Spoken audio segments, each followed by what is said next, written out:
Hi guys, नमस्कार। मैं हूं आपका विनोद राठौड़ और स्वागत है आप लोगों का मेरे यूट्यूब चैनल विनोद हिंदी गुरु में। तो आज हम आप लोगों के लिए लेकर आए हैं बीकॉम 4 सेमेस्टर के जो सिलेबस में कोणार्क नाटक। यह जो नाटक है आप लोगों को एनुअल एग्जाम की दृष्टि से 50 मार्क्स का जो है पूछा जाएगा। तो कोणार्क नाटक का जो रचयिता है जगदीश चंद्र माथुर, यह जो 50 मार्क्स का, और दूसरा जो है अनुवाद कौशल, यह आपको 10 मार्क्स का है। तो प्रारंभ करते हैं कोणार्क नाटक जगदीश चंद्र माथुर द्वारा लिखा हुआ। जो इस नाटक की जो विशेषता के बारे में वो थोड़ा पढ़ लेते हैं।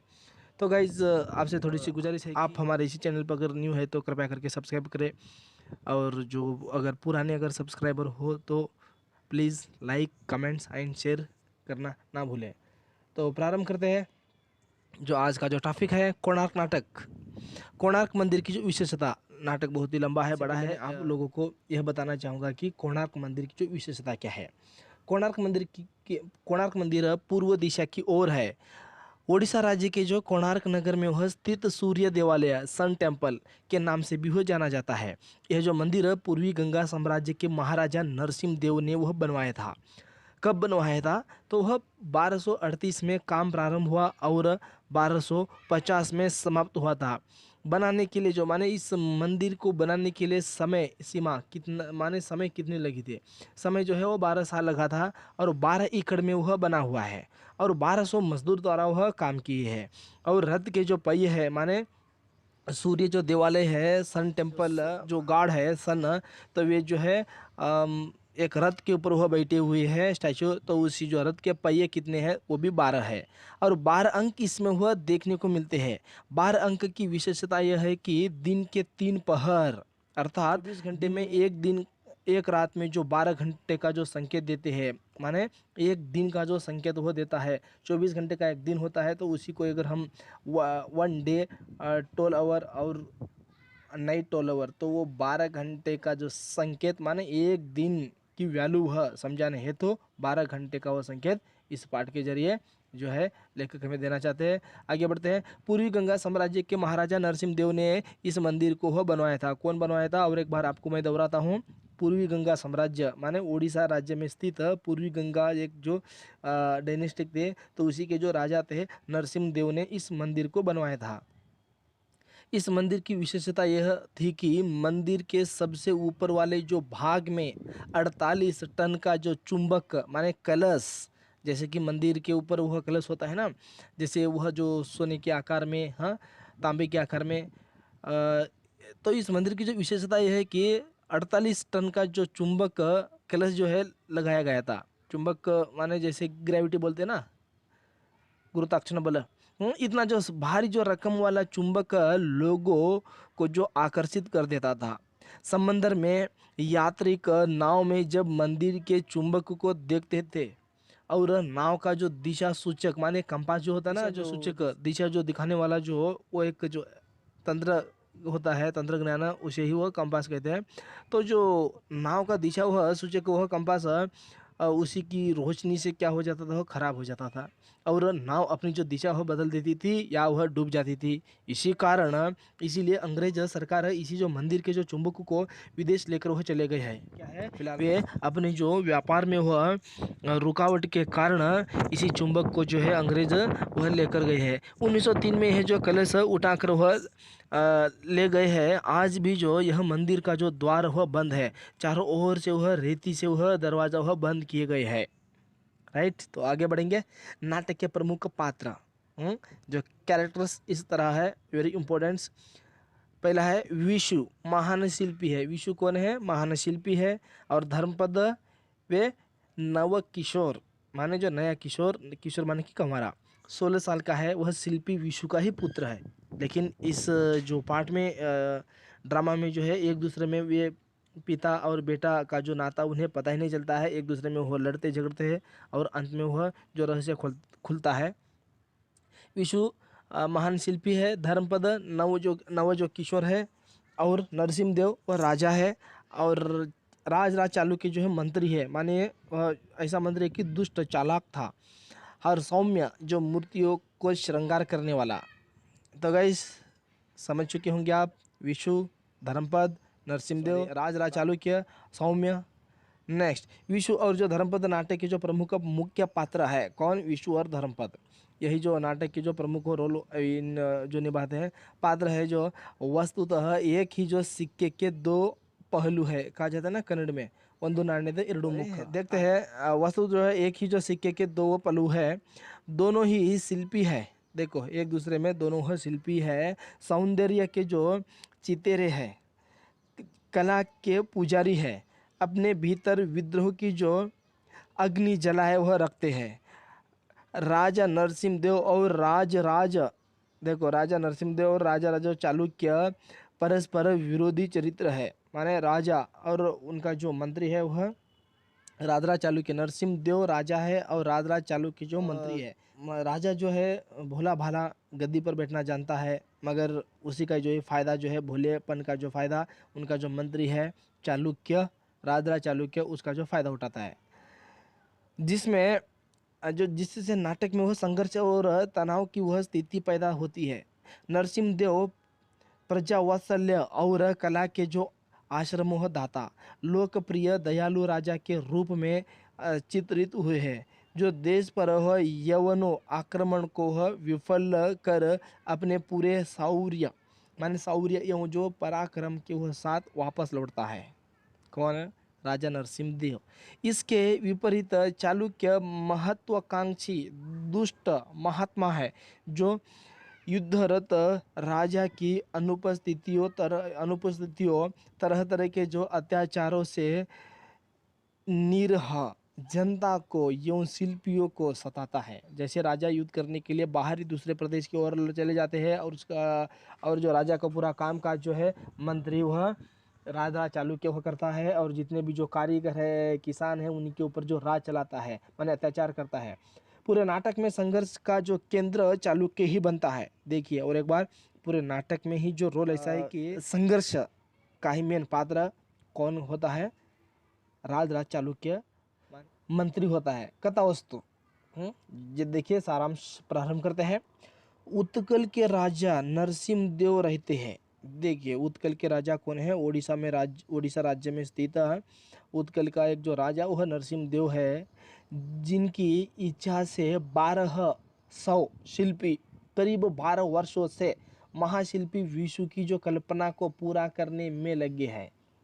किसके? विशु की, माने विशु एक महाशिल्पी है, मंदिर बनाने वाला। विशु कोणार्क मंदिर को बनाना चाहते हैं।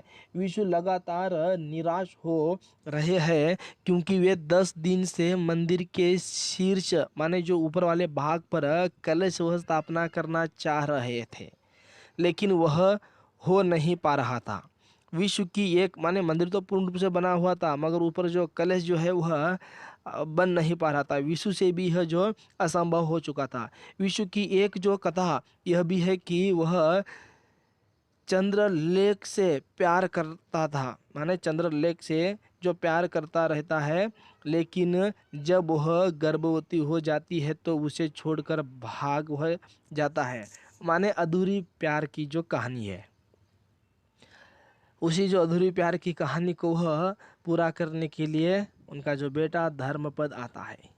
नेक्स्ट, नरसिंहदेव बंगाल में यवनों को पराजित करके आने वाले हैं। उनके नहीं रहने पर माने गैर हाजिरी पर वह शासन कौन करता है? राजराज चालुक्य के हाथों में है, जो बहुत ही दुष्ट है, कपटी है। वह शिल्पियों को धमकी देता रहता है कि अगर 1 सप्ताह में कलश की स्थापना नहीं हुई तो वह शिल्पियों के हाथ काट देंगे। वाह! तो फिर एक जो आत्मविश्वास से भरा हुआ लड़का जिसका नाम धर्मपद रहता है, वह आश्वासन देता है कि विश्वास देता है कि वह 7 दिन में कलश की स्थापना कर देगा, लेकिन वह पुरस्कार के रूप में विशु 1 दिन का जो पद मांगता है। जब महाराज अभिषेक कर रहे हो उसी दिन। देखिए विडंबना यह है कि बात अधूरा काम जो पूर्ण हुआ करने के मामले में एक 16 साल का जो नव किशोर यह कहता है कि यह जो अधूरा काम मैं पूर्ण करूंगा, माने जो कलश का काम पूर्ण करूंगा, लेकिन उसके बदले मुझे कुछ मांगना चाहता हूँ। तब जो विशु कहता है कि जो आप मांगोगे हम देने के लिए तैयार है। तब धर्मपद चाहता है मुझे आपका जो एक दिन का जो पावर माने अधिकार मुझे चाहिए। तो दूसरे अंक में कलश की जो प्रतिष्ठा हो जाती है। नरसिंहदेव खुश होकर जब विशु को वह सम्मानित करना चाहते हैं। देखिए, कलश की स्थापना हुई। नरसिंहदेव जो राजा है, जो चालुक्य को ये काम सौंपा था, और चालुक्य जो वह विशु को वो काम सौंपा था। तो आखिर में क्या होता है कि बड़ा जो कार्यक्रम आयोजित करते हैं, और राजा जो है राजराज चालुक्य मंत्री को जो सम्मानित करना चाहते हैं। तब विशु कहता है कि पुरस्कार का असली अधिकारी धर्मपद है, न वो जो बालक 16 साल का वह किशोर है। नरसिंहदेव को जब दुष्ट चालुक्य के कारनामे का जो पता चलता है, तो वो सभी शिल्पियों को उसका जो वेतन देते हैं, और जो जमीन से माने जो जमीन वह सैनिकों ने वह कब्जा किया था, उसे वह आज़ाद कराने की जो बात कहते हैं।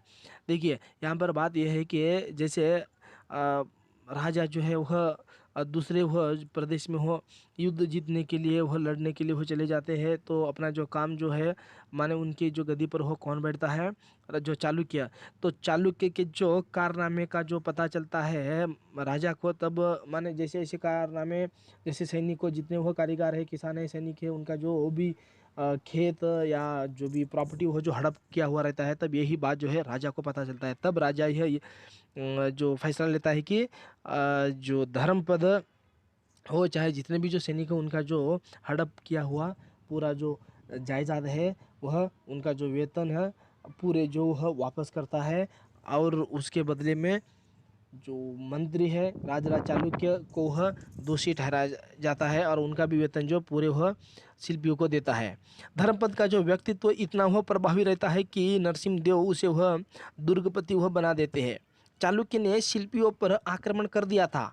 देखो, चालुक्य ने इसी बात पर अभी यह हुआ कि पूरे जो कार्यक्रम में माने उत्कल जो डायनेस्टिक में होता है, माने जो इस सम्मानित जो कर रहे होते हैं, वह जो पूरा जो अधिकार वह किसको, वह धर्मपद को वह होता है। तब चालुक्य जो शिल्पियों पर आक्रमण कर देता है। माने दुष्ट का काम ही ऐसा होता है कि चोरी छुप के आक्रमण करना। धर्मपद युद्ध में घायल हो जाते हैं। माने उस समय पर जो युद्ध होने लगती है, चारों तरफ हाहाकार मच जाता है। उसके गले से जो हाथी दांत का जो कंकण गिर पड़ता है। किसके हाथ जो गले से? धर्मपद जो नव किशोर बालक है, उनके गले से। माने उसी युद्ध में क्या होता है कि एक जो माने माला होता है, उसके गले से जो हाथी दांत से वह जैसे उस आकार में बने हुए जो कंकण वह गिर पड़ जाता है। वह उस माला को वह ढूंढता है। तब मुकुंद जो विशु का ही एक मित्र होता है, तो बताता है कि वह जो माला विशु ने उठा लिया है। तब धर्मपद को होश आता है। तब देखता है कि अपने गले की माला, चारों तरफ देखता है। तब मुकुंद कहता है कि आपकी जो गले की माला है, आपके पिता विशु उठा लिया है। धर्मपद मुकुंद का कहता है कि आपका जो माला है विशु ने उठा लिया है। धर्मपद खुश होता है, क्योंकि वह जो माला उसकी माँ ने उसे दिया है। उस माला को देखिए, अब तक विशु और धर्मपद के बीच में क्या है, एक शिल्पी का नाता है। मगर अभी जो है आगे पिता और पुत्र का जो नाता वह कैसे वह बदलता है। उस माला को विशु ने, उसमें जो कंकण जड़ा हुआ था वह विशु ने ही जो बनाया था। मुकुंद धर्मपद से कहता है कि विशु ही तुम्हारे पिता है। वह सन्न रह जाता है, माने अचर जाता है। वह कहता है कि मेरी माँ ने मेरे पिता का नाम कुछ और बताया था। तब विशु ने कहा कि हाँ, मेरा जो असली नाम श्री दत्त है। धर्मपद उस घायल अवस्था में भी देखिए, यहाँ पर एक दूसरे में जो पुराने प्यार की जो निशानी है यहाँ पर वह सामने आती है। धर्मपद उस घायल अवस्था में भी वह शिल्पियों के पास जाना चाहते हैं। माने जितने शिल्पियों पर कौन वह आक्रमण किया था, जो दुष्ट मंत्री चालुक्य ने। लेकिन उसके जो पिता विशु उसे मोह के जो कारण वह रोकते हैं। जिस पर धर्मपद कहता है, आर्य मैं जानता हूँ कि आप कायर नहीं है, पर मेरा मोह आपको दुर्बल बना रहा है। माने जो प्यार मोहब्बत पिता के और जो बेटे के प्रति जो प्यार मोहब्बत है वह दुर्बल बना रहा है। ऐसी बात जो है धर्मपद कहता है। आर्य, जाते जाते आपको यह याद दिला दूं कि आप पिता होने के पूर्व शिल्पी है, कारीगर है। आज शिल्पी पर अत्याचार का जो प्रहार हो रहा है, कला पर जो मदान्यता टूट पड़ी है, सौंदर्य को जो सत्ता हुआ पैरों तक हुआ रौंद रही है। कोणार्क आपका सुनहरा सपना, जिस जो घोंसले में आपके अरमानों का जो पंछी बसेरा लेने जा रहा था, वही कोणार्क एक जो पामर पापी अत्याचारी के हाथ का जो खिलौना बन जाएगा। माने कैसा वाक्य है, आतंक के हाथों में जकड़ी हुई कला सिसकेगी, वही जो कारीगर की जो सबसे वह बड़ी हार होगी, सबसे बड़ी हार माने भारी हार। लेकिन जब चालुक्य सबको पराजित कर मंदिर की तरफ हो बढ़ता है, कौन जैसे चालुक्य दुष्ट मंत्री है, सभी को हराकर मंदिर की ओर बढ़ता है, सभी को तो हरा दिया, मार दिया और मंदिर के कलश को वह तोड़ने के लिए बढ़ता है। तब महाशिल्पी विशु खुद ही मंदिर को वह तोड़ देते हैं। मुकुंद के मना करने पर भी उसे वह तोड़ते हुए रहते हैं।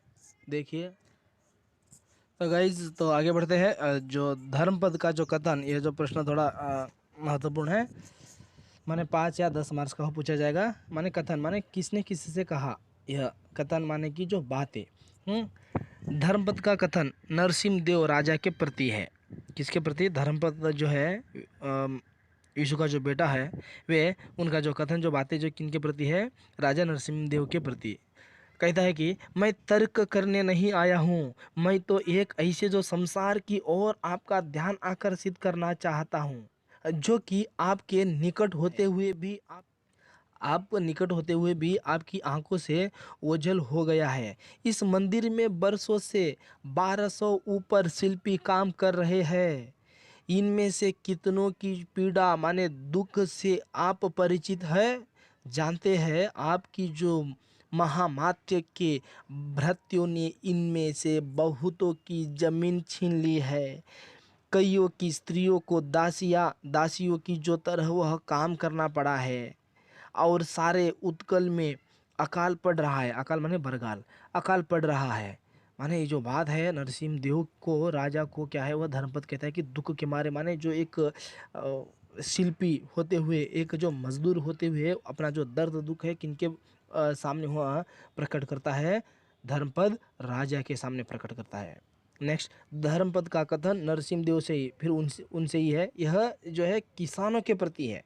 इससे पहले जो उनका कथन था वह जो शिल्पियों के प्रति है, शिल्पियों के बारे में, और अभी जो है यह किसानों के बारे में किनसे? राजा से कहता है। कौन? धर्मपद का कथन नरसिंहदेव से है, मगर किनके बारे में हो कहता है बातें?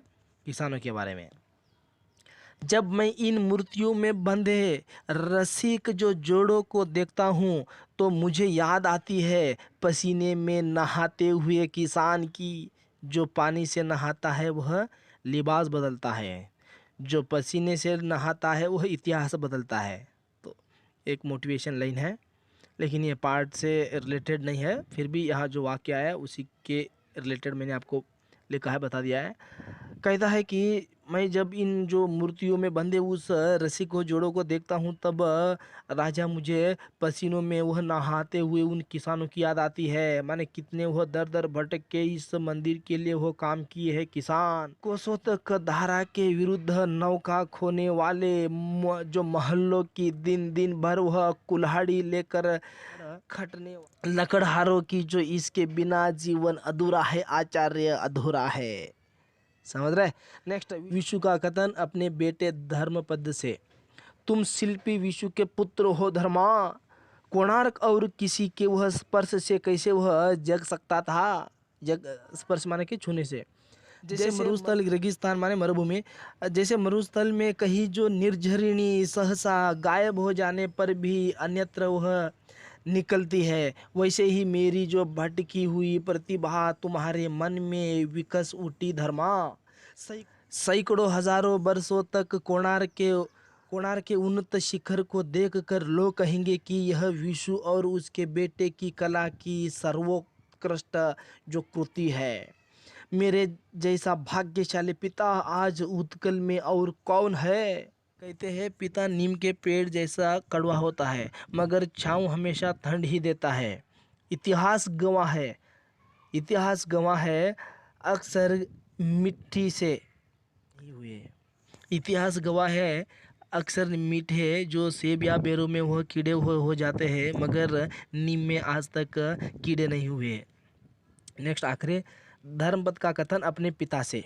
देखिए अभी जो शिल्पी जो धर्मपद से कह रहा था, अब धर्मपद जो है अपने पिता जो विशु से कहता है, आर्य मैं जानता हूँ आप कायर नहीं है पर मेरा जो मोह आपको दुर्बल बना रहा है। आर्य जाते जाते आपको याद दिला दूँ कि आप पिता होने के पूर्व शिल्पी वह कारीगर है। आज शिल्पी पर अत्याचार का जो प्रहार हो रहा है, कला पर मदन्यता टूट पड़ी है और कोणार्क आपका जो सुनहरा सपना जिस घोंसले में आपके जो अरमानों का पंछी बसेरा लेने जा रहा था, वही कोणार्क एक पामर पापी अत्याचारी के हाथ का जो खिलौना बन जाएगा। आतंक के हाथों में जकड़ी हुई कला सिसकेगी। वही जो कारीगर की जो सबसे वह बड़ी हार वह मानी जाएगी। अंत में जैसे जो दुष्ट चालुक्य मंदिर की ऊपर वह चढ़ाई करके कलश को वह तोड़ने वाला होता है, उससे पहले जो शिल्पी विशु दौड़कर चढ़ाई करके मंदिर की जो कलश को वह तोड़ देता है। तोड़ने से पहले घुटने बल टेक कर वह सूर्य देव से प्रार्थना करता है कि वेरी इंपॉर्टेंट है, हे भगवान तुम मेरे और जो सारे जगत के वह निर्माता हो, माने सारे संसार में वह प्रकाश फैलाते हो, पर मैं यह कैसे वह भूल सकता हूँ कि मैं तुम्हारा निर्माता हूँ। कहने का मतलब धर्म को जो तोड़ने से पहले कहता है, प्रार्थना करता है कि आप पूरे जगत के निर्माता हो मगर आपका निर्मापक मैं हूँ, आपको जो बनाने वाला मैं हूँ, इसीलिए मुझे क्षमा करना कि यह जो मंदिर मेरे सामने और मेरे हाथों द्वारा बनाया हुआ जो मंदिर मैं किसी दूसरे के हाथों से वह गिरना मैं नहीं देख सकता, इसलिए वह खुद वह अपने हाथ से तोड़ता है, कहता है कि मुझे क्षमा कर हे भगवान। नेक्स्ट, कोणार्क नाटक का जो उद्देश्य, नाटककार का ये उद्देश्य स्पष्ट जो लक्षित होता है कि वह जो ललित तथा जो करुणा कथा ही जो नहीं कहना चाहता, बल्कि उसके जो माध्यम से कलाकार के स्वाभिमान की रक्षा और अत्याचारों का जो विरोध करने की प्रेरणा भी देता है, जिससे कोणार्क का कथानक महाशिल्पी और जो अन्य शिल्पियों के जो संघर्ष और द्वंद्व को वह पूरी मार्मिकता से वह उभारता है। कौन? जो जगदीश चंद्र माथुर। कोणार्क का प्रतीक क्या है और विशेषता क्या है? इस मंदिर की विशेषता यह है कि बिना किसी वह घड़ी के भी दिन के समय को इंगित किया जाता है, माने वहाँ पर किसी तरह की कोई इलेक्ट्रॉनिक जो घड़ी वॉच वगैरह नहीं है, फिर भी घड़ी के भी बिना घड़ी के भी वह दिन के जो समय को वह इंगित माने वह समझा जा सकता है। कलिंग जो वास्तुशैली में वह बना कोणार्क सूर्य मंदिर को वह रथ आकार में वह बनाया गया है, जिसमें 12 जोड़ी पहिया है जो साल के 12 महीनों का जो प्रतीक है, और इस रथ को 7 घोड़ों माने घोड़े वह खींच रहे हैं। ये वो जो 7 घोड़े 7 दिनों का जो वह संकेत माने वह 7 दिनों को वह दर्शाते हैं। और एक विशेषता मैं यह कहना चाहता हूँ कि जैसे कि हम माने RBI reserve bank of India के द्वारा जो मुद्रित हुई 10 रुपया की जो न्यू नोट है, उसी नोट के ऊपर यह जो कोणार्क मंदिर का जो चित्र है। साथ ही इस मंदिर की और एक विशेषता यह है कि जैसे सूर्य उदय होता है सुबह, सनराइज जैसे होता है, तो जो सूर्य की जो प्रकाश है सबसे पहले इसी मंदिर माने सूर्य देवालय के ऊपर वो गिरती है। और जो सूर्य देवालय माने सूर्य की जो प्रकाश माने येलो कलर में जैसी है, उसी तरह क्या है जो अग्नि जो आग की जो रंग की, तो सेम उसी तरह ही क्या है इस मंदिर का जो मुख्य द्वार है, उसी द्वार का भी जो रंग जो है वह सूर्य के प्रकाश के जैसा ही वह दिखाई देता है। तो गाइस अभी तक मेरे क्लास से वह आप जो जुड़े रहने का आपका बहुत बहुत धन्यवाद। मिलते हैं आगे आने वाले जो वीडियो में, बने रहे हमारे यूट्यूब चैनल के साथ। धन्यवाद, बाय बाय।